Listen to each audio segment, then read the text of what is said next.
Are you in need of more clients? Or maybe you just want to shift the clientele that you've already had?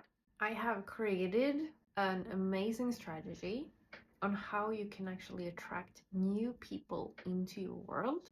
I'm talking all about it on the Sustainable Hairstylist podcast, where I give the full strategy away, and I have created a workbook together with it, so you can just copy and paste, fill in the blanks, and take action on this strategy right away.